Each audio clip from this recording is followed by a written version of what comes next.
చిన్నప్పుడు తన్నకుండా నా బతుకెళ్ళలేదు, ఇప్పుడు కాలు పెట్టకుండా నా బతుకెళ్ళదు. నడవాలంటే ఆవిడ మీదే నడవాలి, కూర్చోవాలంటే ఆవిడ మీద కూర్చోవాలి, మలమూత్రాలు విసర్జించాలంటే ఆవిడ మీద విసర్జించాలి, చిట్ట చివరికి ఇల్లు కట్టుకోవాలంటే ఆవిడ గుండెల మీద గొయ్యి పెట్టాలి, నా కడుపుకి అన్నం కావాలంటే నాగేటి చాలుతో ఆవిడ గుండెల మీద రాపాడించాలి.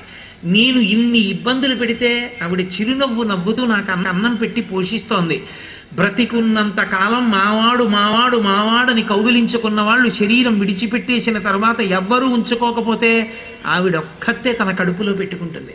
అటువంటి అమ్మ, నేను అమ్మా నాకు బతుకు లేక తప్పక నా స్వామి అయినటువంటి శ్రీ మహావిష్ణువు ఇల్లాలివి, నా తల్లివి, అమ్మా నిన్ను కాలు పెట్టి తొక్కుతూ లేస్తున్నాను, నా ఈ అపరాధాన్ని మన్నించు, మళ్ళీ నిద్రపోయే వరకు ఇలాగే తొక్కుతాను, అమ్మా నాకు బ్రతుకు లేదు, దిక్కు లేదు, ఇంతకన్నా అవకాశం లేదు అని సముద్రవసనేదేవి పర్వతస్థన మండలే విష్ణుపత్ని నమస్తుభ్యం పాదాహతిం క్షమస్వమే, అమ్మా నన్ను మన్నించమ్మా అని నమస్కారం చెయ్యాలి.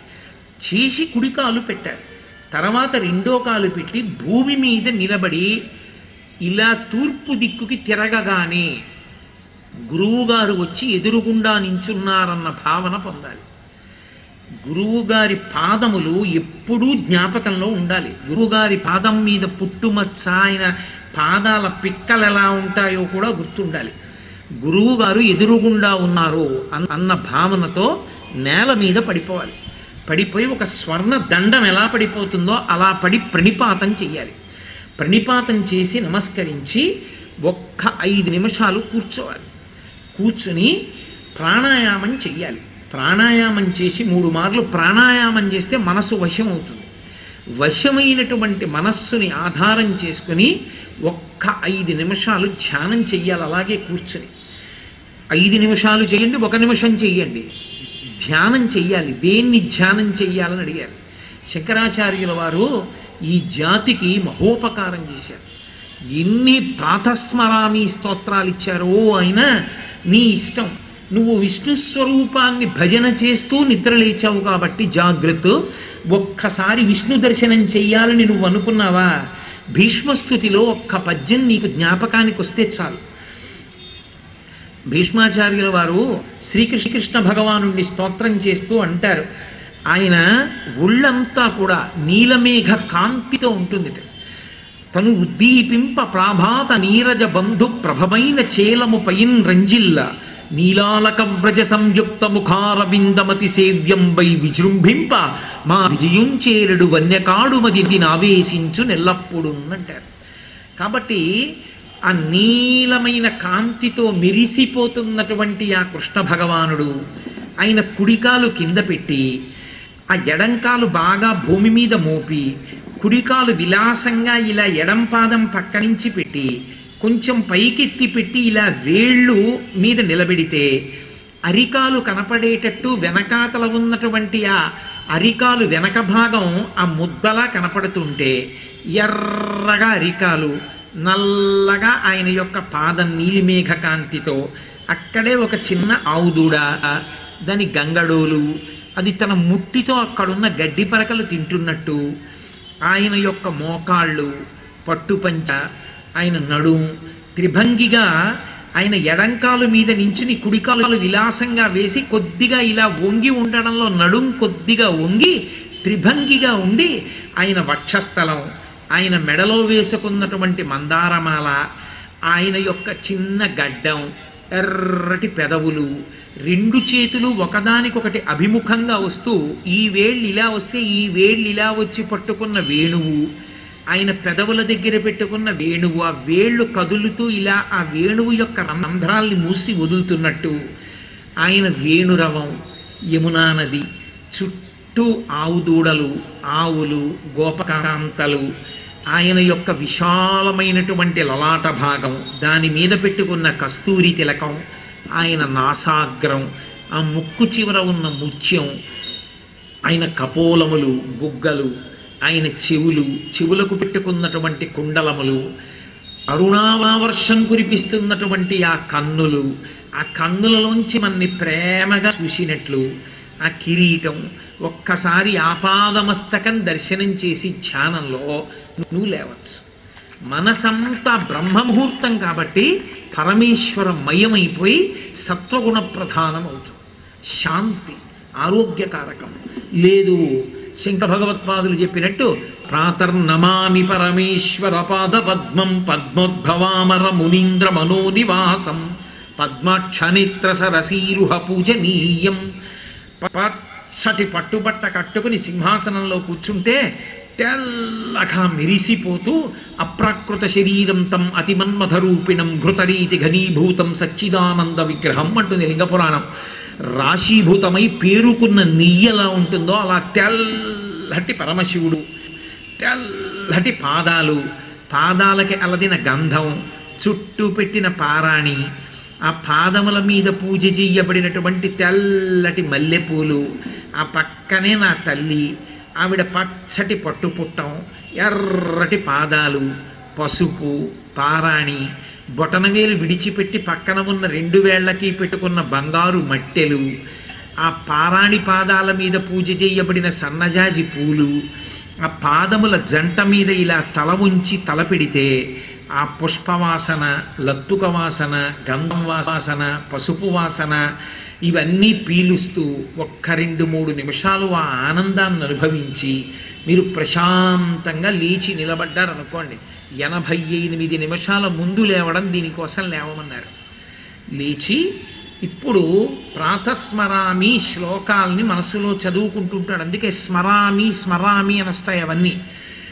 ప్రాతస్మరామి అని శ్రీశైల మల్లికార్జున సుప్రభాతంలో కూడా గణపతిని ఒక్కసారి స్మరించమంటారు. ఈ లోకంలో మనసు చాలా సంతోషాన్ని పొందేటట్టు చెయ్యగలిగినది, లక్ష్మీ కటాక్షాన్ని కల్పించగలిగినటువంటివి 5 వస్తువులు ఉన్నాయి. లక్ష్మీ స్థానములు.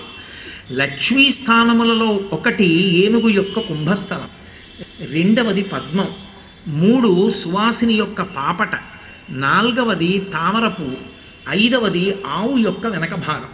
ఈ 5 లక్ష్మీ స్థానాలు. మీ ప్రయత్నం లేకుండా మీ మనసు లయమయ్యేటట్టు చెయ్యగలిగినవి 3 ఉన్నాయి. ఒకటి ఏనుగు కుంభస్థలం, ఏనుగు యొక్క ముఖం, రెండిటికి ఏనుగే, ఏనుగు యొక్క ముఖం. 2వది పూర్ణచంద్రబింబం, 3వది సముద్రం. ఈ 3 మీ ప్రమేయం లేకుండా మీ మనసుని లయం చేస్తాయి. పరమేశ్వర వక్త్ర పద్మం ప్రాతస్మరామి పరమేశ్వర బాహుదండాన్ ఖట్వాంగశూల హరిణాహ పినాకయుక్తాన్ గౌరీ కపోలకు చరంజిత పత్రరేఖాన్ సంవర్ణ కంకణ మణిద్యుతి భాసమానాన్. నేను ఉత్తరేణి పుల్ల పెట్టి దంతధావనం చేయాలనుకోండి, ఉత్తరేణి పుల్లతో దంతధావనం చెయ్యాలి అని శాస్త్రం. ఉత్తరేణి పుల్ల తెచ్చుకుని దాన్ని నోట్లో పెట్టుకుంటుంటే చెయ్యి కదులుతుందా కదలదా? నా చెయ్యి కదులుతుంటే నాకు ప్రాతస్మరామి పరమేశ్వర బాహుదండాన్ పరమశివుని యొక్క చెయ్యి గుర్తొచ్చింది. ఖట్వాంగశూల హరిణాహ పినాకయుక్తాన్, ఒక చేతిలో గండ్రగొడ్డలి, ఒక చేతిలో జింక, ఒక చేతిలో త్రిశూలం మొదలైనటువంటివి పట్టుకున్నటువంటి చతుర్భుజుడైన పరమశివుడు.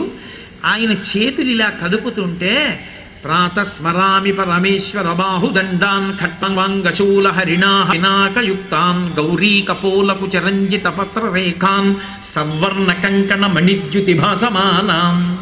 బంగారు కంకణముల యొక్క కాంతి తెల్లటి శరీరం మీద పడితే తెలుపు పసుపు కాంతులు కలిసి కొత్త కాంతి బయటికి కుడుతూ ఉంటుంటే ఆయన చేతులు కలుపుతున్నప్పుడు కంకణములు ఒరుసుకుని కణకణ కణకణ శబ్దములను నేను స్మరిస్తూ నేను ఇలా పళ్ళు తోముకుంటూ దంతధావనంలో పరమశివుని యొక్క బాహువుల కదలికని ఆలోచించమన్నారు. బ్రహ్మముహూర్తమునందు ఒక్క క్షణం వృధా చేయడానికి వీల్లేదు. పరమేశ్వరోన్ముఖం చెయ్యాలి మనస్సునంతటినీ. చేసి ఇప్పుడు కాలకృత్యాదులను పూర్తి చేసి స్నానానికి వెడతాడు. స్నానం అనేటటువంటిది వేదమునందు అత్యంత పవిత్రమైనటువంటి కర్మ. స్నానము అంటే కేవలముగా ఏదో శరీరాన్ని రుద్దుకుని శరీరాన్ని బాగా ఉంచుకోవడానికి చేసేది మాత్రమే కాదు.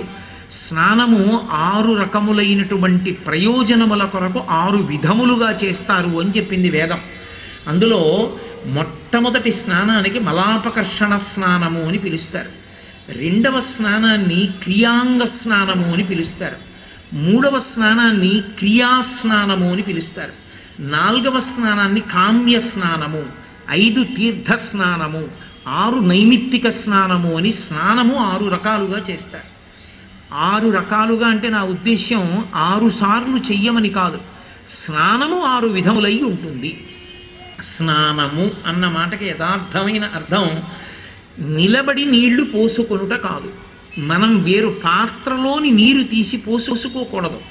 మజ్జనం, మజ్జనం అంటే శరీరము మునక వేయాలి.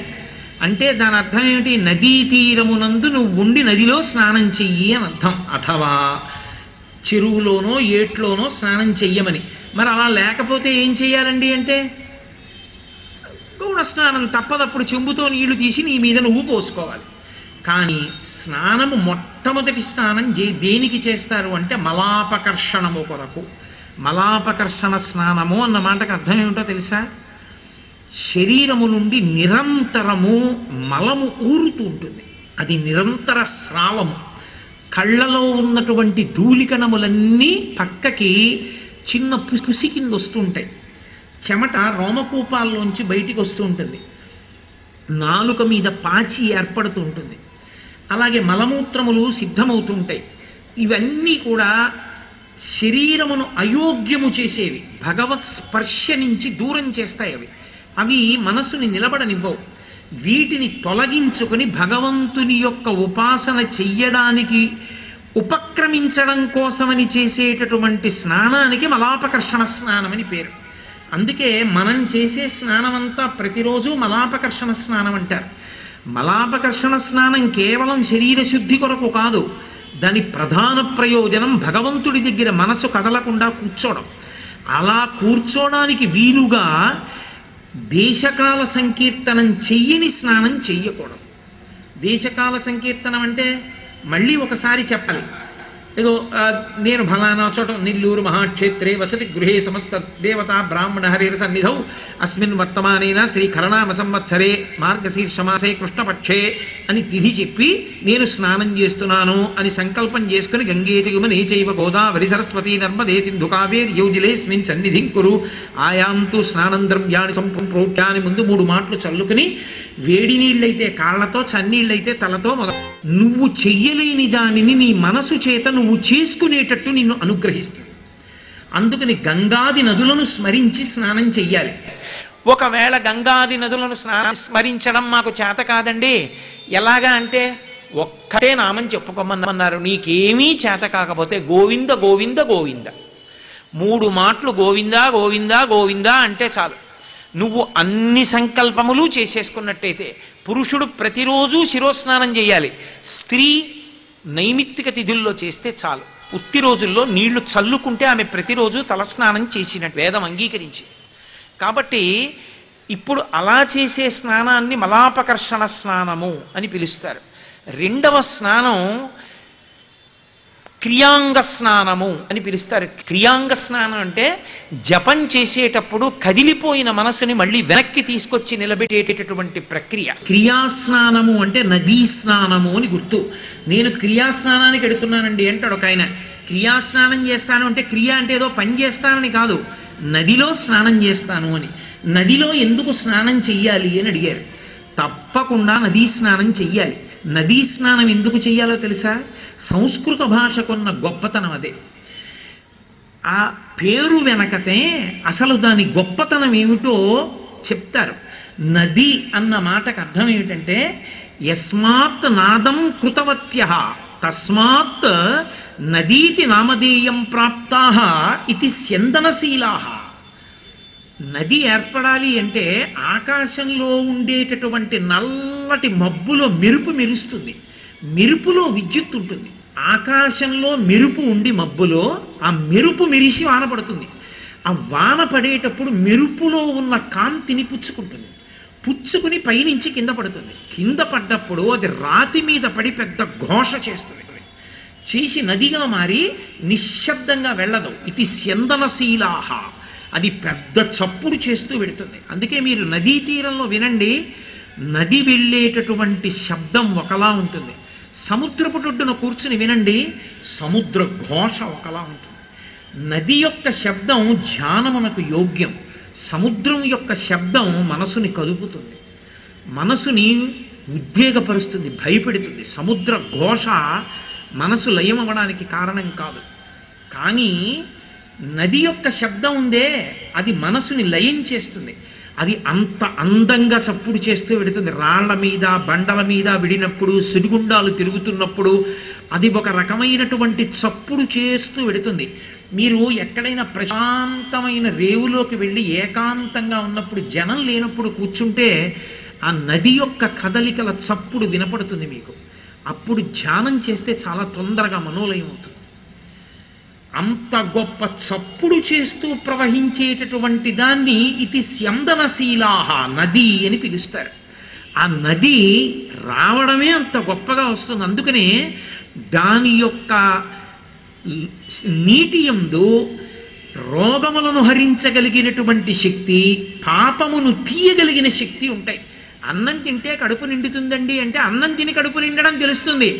అన్నం తిని కడుపు నిండి తిన్న అన్నం పచనమై రక్తంగా ఎలా మారిపోయిందో నీకు కనబడుతోంది. ఆ రోజు నీకు కనబట్టలేదైనా నువ్వు నమ్ముతున్నావా, నమ్మట్లేదా? నది కూడా అంతే. ఇది కనపడకపోయినా ఎలా నమ్ముతున్నావో పరమేశ్వరుడు చెప్పిన వేదాన్ని అలాగే నమ్మాలి. ఇది నా కడ్డితో చూస్తే నమ్ముతానండి అంటే ఇది నీ రక్తంగా మారడం నువ్వు చూస్తున్నావా, ఎలా తింటున్నావు? ఇది ఎంతో అది అంతే. నదీ స్నానము చేత పాప పరిహారం అవుతుంది. అందుకే పురుషుడు ప్రవాహానికి అభిముఖం చెయ్యాలి, స్త్రీ వాలు చెయ్యాలి. శ్రావణ మాసం స్నానం చేయకూడదు. ఎందుచేత అంటే పురిటి సమయం. ప్రతిదానికి పురిటి కాలం ఉంటుంది. చింతకాయకి కూడా పురిటి కాలం ఉంటుంది. పురిటి కాలమునందు తినడాన్ని శాస్త్రం అంగీకరించదు. పురుడు తీరిపోవాలి అంటారు. అందుకే జున్ను పాలు తాగరు. జున్ను పాలు తెలియకుండా తాగేస్తే మళ్ళీ ఉపనయనం చేసుకోవాలి. శ్రీరామాయణం చదవండి కావాలంటే. అందుకే జున్ను అందరూ తినరు. జున్ను ముట్టుకోనండి అంటారు. ఉపనయనం అయిపోయిన తర్వాత ఎలా తీశారో తెలియదు, అందుకే జున్ను ముట్టుకోరు పెద్దలు. కాబట్టి ఆ నదీ స్నానం అంత గొప్పది. శ్రావణ మాసంలో అది పుట్టల మించి కూడా వచ్చేస్తుంది. నీకు ఇక్కడ వానలేదు, ఎక్కడ వానబడిందో శ్రావణ మాసం, అది పైన పుట్టల మించి ఎక్కువస్తుంది. పుట్టలో ఉన్న పావులు నీటిలో కొట్టుకొస్తూ ఉగ్రతతో ఉంటాయి. నువ్వు చీకట్లో తెల్లవారకట్ట స్నానం చేస్తే కాటేస్తుంది అది. అందుకని శ్రావణ మాసంలో నదీ స్నానం నిషేధింపబడింది, చెయ్యవద్దు అంది వేదం. మళ్ళీ భాద్రపద మాసంలో స్నానం చెయ్యొచ్చు. ఆ భాద్రపద మాసంలో మట్టి అవి కలిసిపోయి కొత్త వరదతో నీరు ఎర్రగా ఉండి తాగితే అతిసార వ్యాధులు వస్తాయని ఓషధీతత్వంతో నదిని శుభ్రం చెయ్యడానికి కేవలం ఆకులు అలమడం వేయడం కాదు, ఏ ఏ ఆకులను పట్టుకెళ్ళి నీటిలో కలపడం వల్ల నీరంతా పరిశుభ్రమై ఓషధీతత్వాన్ని పొందుతుందో అటువంటి 21 పత్రులను నిర్ణయించి విఘ్నేశ్వరుడికి పూజ చేసి తీసుకెళ్ళి నిమజ్జనం చేస్తారు నదిలో. ఈ ఆకులన్నీ కలిసి కొత్త నీటిలో ఉండేటటువంటి సూక్ష్మక్రిములు మరణిస్తాయి. మారేడు, నేరేడు, మారేడు, నెలవంక, మామిడి, దుర్వార, చెంగల్వ, ఉత్తరేణు వేరు వేరుగా తెచ్చి వేట్కతో పూజింత్రు పర్వమున దేవగణపతికి నిపుడు అని మనం చదువుతాం కదా. ఆ పత్రులన్నీ ఓషధీతత్వమున్న పత్రులు. ఓషధీతత్వమున్న పత్రులు కొత్త నీటిలో ఉండేటటువంటి సూక్ష్మక్రిములను చంపగలిగిన వాటిని ఋషి నిర్ణయం చేశాడు. వాటిని ఈశ్వరుడికి ఆరాధనం చేస్తే అర్ఘ్యం సమర్పయామి, పాద్యం సమర్పయామి అన్నప్పుడు నీళ్లు పోసినటువంటి మట్టి మూర్తిలో నుండి ఈ ఆకులు కలిసి ఒకదాని మీద ఒకటి ఒత్తుకుంటే తడిలో అందులోంచి వేడి పుట్టి ఈ పత్రి పట్టుకెళ్ళి నదిలో కలిపేస్తే ఆ నదిలో ఉన్న సూక్ష్మాంగ జీవులన్నీ మరణించి ఆ నీరు పశువులు, పక్షులు, మనము తాగడానికి యోగ్యమవుతుంది. పూర్వం ఈశ్వరారాధనగానే నీటిని శుభ్రం చేసుకున్నాడు తప్ప లౌకిక ప్రయత్నాలు, రసాయనాలు వాడ్డాలు ఈ జాతికి తెలియదు. ఏది చేసినా ఈశ్వర కృపగానే. భాద్రపద మాసంలో స్నానం విఘ్నేశ్వరుడి యొక్క నిమజ్జనం. కాబట్టి నదీ స్నానము దేని కొరకు చేస్తాడు అంటే నదీ స్నానము వలన విశేషమైనటువంటి భగవద్ అనుగ్రహాన్ని సంతరించుకుంటాడు. అందుకని నదీ స్నానం చెయ్యాలి, తేజస్సు పొందుతాడు. అది ఓషధుల మించి ప్రవహిస్తుంది. ఓషధులు రాత్రి వేళ చంద్రకిరణముల చేత ప్రకాశిస్తాయి. చంద్రకిరణముల యందు అమృతత్వం ఉంటుంది. అందుకే సుధాకిరణుడు అని పేరు. ఆ అమృత కిరణములన్నీ కూడా నీటిలో పడతాయి. నీటిలో పడితే రాత్రంతా నది అమృత కిరణముల యొక్క శక్తిని పొందుతుంది. పొందిన తరువాత అప్పుడు ఆ శక్తితో కూడుకున్నటువంటి నీటి యందు శరీరాన్ని మజ్జనం చేశాడనుకోండి, ఆ అమృతతత్వం శరీరంలోకి ప్రవహిస్తుంది. ప్రవహించి మనసు భగవదాభిముఖ్యం అవుతుంది. శరీరము రోగగ్రస్తం కాకుండా ఆరోగ్యంతో నిలబడుతుంది.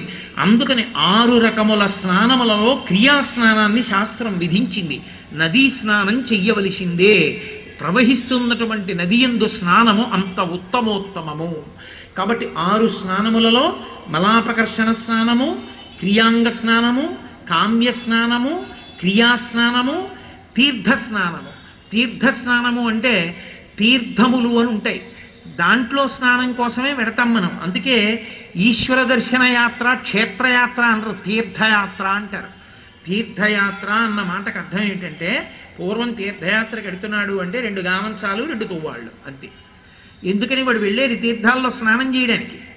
అక్కడ ఏ తీర్థం ఉన్నదో దాని ఎందు గ్రుక్కులిడతాడు. తీర్థమునందు అంగిరసాది మహర్షులు ఒకానొకప్పుడు గొప్ప యజ్ఞయాగాది క్రతువులు చేసి వాళ్ళు ఈ లోకాన్ని విడిచిపెట్టి వెళ్ళిపోయే ముందు గొప్ప తేజస్సుని తీర్థముల యందు నిక్షేపించి వెళ్ళిపోయారు. ఎవరు అక్కడికి వెళ్ళి స్నానం చేస్తారో వాళ్ళకి విశేషమైనటువంటి తేజస్సు కలుగుతుంది, పాపరిహారం అవుతుంది, యజ్ఞయాగాది క్రతువుల శక్తి కలుగుతుంది. అందుకని తీర్థస్నానం. గంగానదికి వెళ్ళాడు అనుకోండి, గంగా స్నానం చేస్తారు కాశీలో, కానీ ప్రధానం మణికర్ణికా తీర్థస్నానం. ఒక్కొక్క చోటికి వెళ్ళినప్పుడు ఒక్కొక్కటి తీర్థం ఉంటుంది, ఆ తీర్థమునందు స్నానం చెయ్యాలి. ఆ స్నానం చేసి మనుష్యుడు తన యొక్క పాపమును పరిహరించుకుంటాడు, భగవంతునికి దగ్గరవడానికి కావలసిన తేజస్సు పొందుతాడు. కాబట్టి దానిని తీర్థస్నానము. 6వ స్నానం ఉంటుంది, దానిని నైమిత్తిక స్నానం అంటారు. స్నానం ఎప్పుడు పడితే అప్పుడు చెయ్యకూడదు. అర్ధరాత్రి విడిచి నేను స్నానం చేస్తానండి అని చేయకూడదు.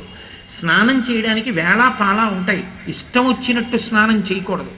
కానీ కాలంతో నిమిత్తం లేకుండా ఎప్పుడైనా చేసే స్నానం ఒక్కటే నైమిత్తిక స్నానం అంటారంటే, శవస్పర్శ కలిగిందనుకోండి, ఏ కారణం చేతనో శవాన్ని ముట్టుకున్నాడు, వెంటనే తేజస్సు క్షయమైపోతుంది. దాన్ని నిలబెట్టుకోవడానికి ఏం చేస్తారంటే ఉత్తర క్షణంలో శిరస్నానం చేసేస్తారు.